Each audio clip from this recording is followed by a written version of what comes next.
a lot of Major League Baseball caps around.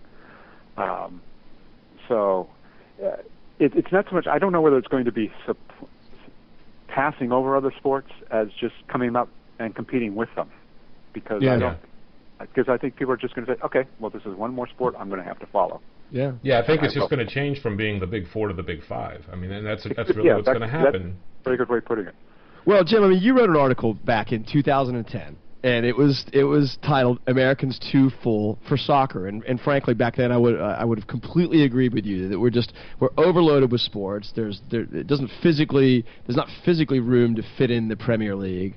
But to expound upon what you said, it's very true. You know, I noticed that particularly this past World Cup, it's become a generational thing, and what I mean by that is that there's a generation of Americans now who really played more soccer. That was their sport, growing up, because it was 11 players. It's not as physical as some other American sports, and so the percentage of everyday American kids that were playing the sport were extraordinarily higher. Then your national team starts having good showings at World Cup. Then, oh, by the way, some of your better players are playing in other leagues around the world, i.e. the Premier League. And then all of a sudden you have NBC coming in and televising in a physical time frame during a weekend day where people can actually physically watch it because it's before all the mainstream American sports start. So, I was thinking about, well, what's changed in 4 years that, an esteemed journalist like you would write an article saying, well, we just don't have time for soccer, we can't fit it in, to now, NBC, frankly, probably underpaying for Premier League TV rights. That won't last long.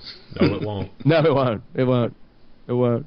And Kat, and I want to circle back to what Simon was talking about. So the guy that made that comment, it's on his Facebook page, is T Trunk, and he's on one of there's a number of really good podcasts. Rule the Roost. Rule the Roost. Yeah, and I get it. I mean, Kat, think about it. You just had to go to the caterers, and your win was getting bagels and Kit Kats. Yeah, absolutely. Right. So I can't blame an English supporter, feeling slighted that the global fan is given more attention. Christ, I've got to haggle for a Kit Kat. You know what though? Honestly, the global fans are only given more attention on the streams that they connect with. So Facebook, Twitter, the kind of social media stuff. Right. I don't buy that the global fans are given more attention than match-going fans on a different level. It's just different forms of communication. Yeah. Plus, I know Jack. He's a great guy. He'll be fishing and trolling the life out of that tweet. I doubt for 1 minute he actually meant what he'd written. And, it's interesting too that, listen, from the newer supporter perspective, which is me. When you look at the website, and the first thing that you see right now, if you go on the website, is a video with Boston Spurs, who were there, I think, a couple weeks ago, or last week. Okay. And so, I understand, like, man, that's really cool. They had him out there. They interviewed him on the pitch and all this other stuff. Mm-hmm. If I'm a supporter that's been, had a season ticket for 20 years, and I'm in my, mid to late 30s, I'm wondering, why have I never been asked, to do something like that? But I get it. I totally understand. I mean, Glasgow Spurs were there before the Arsenal match. So, the UK-based supporters clubs get the same access. Sure. The whole supporters club push is something that's quite interesting, because the club did throw a lot of resource and a lot of marketing behind that 2 close seasons ago. And they've now got over 100 official supporters clubs. So that's UK and abroad. Mm-hmm. And that's something slightly different. And as a benefit to those members, then the clubs will get invited for a little tour of White Hart Lane. Now, as a season ticket holder, I can go on a tour of White Hart Lane anytime I want. I can book it, a tour, and go. I have to live in London, so I can do that. Gary Belsham, he's great. Yeah, exactly. Yeah, I've had a tour with Gary. Yeah, it's not precluded. I'm not precluded from doing that. It's just that I'm not doing it as part of a group, as it were. Right. So it's a different level of membership, and it's kind of different offering. And I don't think there's anything wrong. If our fans over in Boston or wherever have gone to the effort to set up an official supporters club, which means that you need X number of fully paid at One Hotspur members, and you have to sign up to these T's and C's and do this, that and the other, and they're coming over, they've flown over for a match that the club haven't paid for. They've paid for their own flights and they've paid for their own tickets. If the club want to let them in a little bit early, crack on. I haven't got a problem with that. Yeah, I got to thank you, Cap, for working with the club to make that happen, because it's pretty. They make you feel really special. I mean, they really did. Like, yeah. You know, I felt connected when we had a chance to do some of the things that we did before the North London Derby, and they were very, very welcoming, and that's a great feeling. Well, and it's interesting, I shared this before on the podcast, but I've got a very good English friend who's from Newcastle, and he's part of the local supporters group here in Dallas, and Newcastle don't do supporters clubs. And, you know, they're very nonchalant about it. And obviously being involved with the official supporters club for Dallas for the last few years, and in my capacity, it is phenomenal what the club does for the supporters clubs. And long may it continue, because I'm having a blast. You know, there's some work involved in it. Labor of love, though. It is, and you know, I just think it's a fantastic thing that Tottenham do that, and that they have over 100 supporters clubs all around the world. And yes, there are a lot of them in the US. But those guys are great, and we met a bunch of them up in Chicago in the summer on the pre-season tour, and it just brings together one of the finest clubs in English football, and we're not plastic. I mean, those guys have not jumped on the bandwagon because we've won the league 3 years in a row and qualified for Champions League for the last 17 years. Hey, Jim, I've got a question for you. My personal inquest into supporting a club and ultimately having that club choose me took around 16 months for me. But I really had no background in the EPL at all at the time. You've picked Villa as your club, and to support a club full time. You know, for me, it was going to be. I knew I was going to become emotionally invested in it, and I have. I live and die with everything that happens over there. I read everything. I've read the history, and I reread most of it. The process for you, what was it like? You know, for me, it was I wanted to be able to go visit and enjoy my stay in the city as well as being able to see the club. I didn't want a team that was going to be relegated. I didn't want to be a bandwagon jumper and root for, you know, someone that was going to give me instant gratification of the possibility of winning a trophy. I love rooting for the underdog. Did that have a lot to do with how you chose a club, or were your dynamics a little bit different? That was some of it. Part of it was one that when I was a kid growing up, the only the only English team I ever heard of was Villa. For whatever reason, I don't know. It just stuck out. I just remembered them. From the 70s and early 80s. It was like, okay, I'd heard of this club. The second thing was that the atmosphere there, while I really enjoyed White Hart Lane and had Cat and her friends were just fantastic.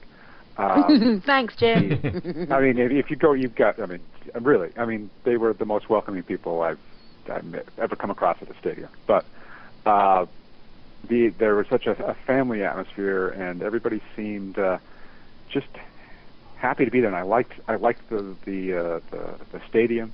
I liked the look of it from the outside, and also along with you, I like teams that are really the underdogs. I always root for an underdog. I don't like teams that win all the time. So those were the three elements that went into it, and I think also it was partly because they were the last one I saw, and maybe they left a lasting impression. So how do you like Tim Sherwood? I was Sherwood. Sherwood takes 100% of the reason why he chose Villa. Yeah, and I also like the colors.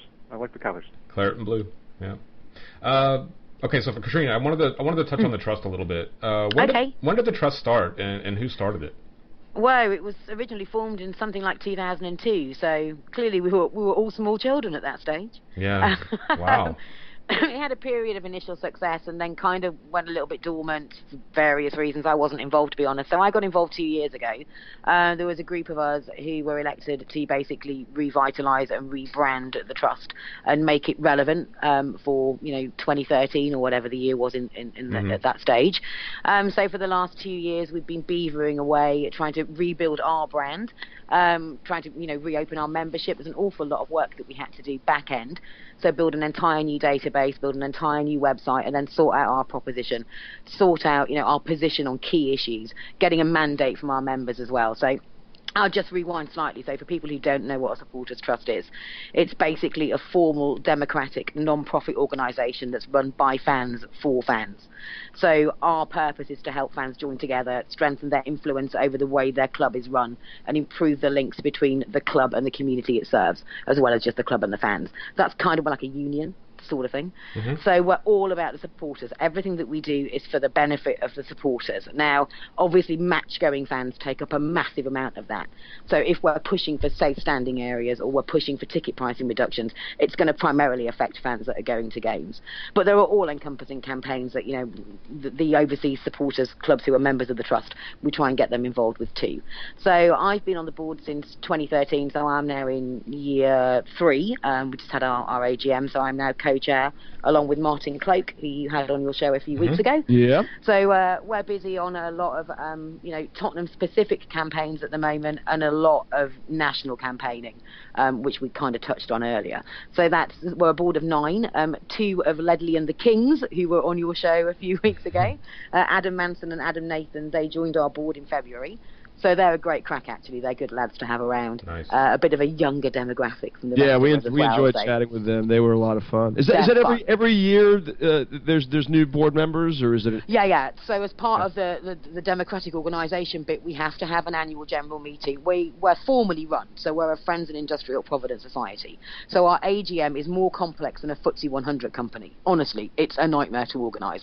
And I was the secretary for the past 2 years, so that's been my baby, and it's been a shitload of work. So we have elections every February. Yeah. Anybody who's a full member, so anybody who pays us money basically, can put themselves forward and can stand for election. So we obviously have no say as to who puts themselves forward. That's the beauty of a democratic organisation.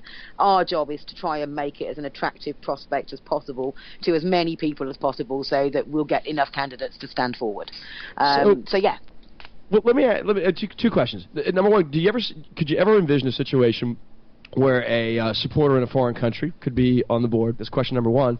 And number two, and I'm not making this claim, but I've read it before in spots, the trust in times past was, and you got to pardon my crude description here, but was somewhat of a patsy for management of the club. That they really were the voice of the supporters. And I know, I get the sense that you've worked very hard to change that. And massively hard. Curious to learn what you've done there. I need to try and be more subtle in how I answer this, because I don't want to offend people. Sure. Who did put in an awful lot of time to the trust in previous, incarnations. Yeah. But the trust that we wanted to build is very different to the one that was there before. I'm sorry, I'm just moving rooms. Bear with me 1 second. So you're absolutely right that there definitely is a legacy issue that we've had to address there. So we've worked really hard to make sure that everything that we do is relevant and is for the benefit of the supporters. Basically. So carry on. I've moved rooms now. Sorry, I was distracted there. It's okay. And then could there be a foreign supporter? Right. Okay. So we do. We speak quite closely to a few kind of experts in different areas who are based over in the States, basically. We've discussed this. I don't actually see why not. There isn't anything in our rules that says we all have to be UK based. Right, I'm nominating Ken right now.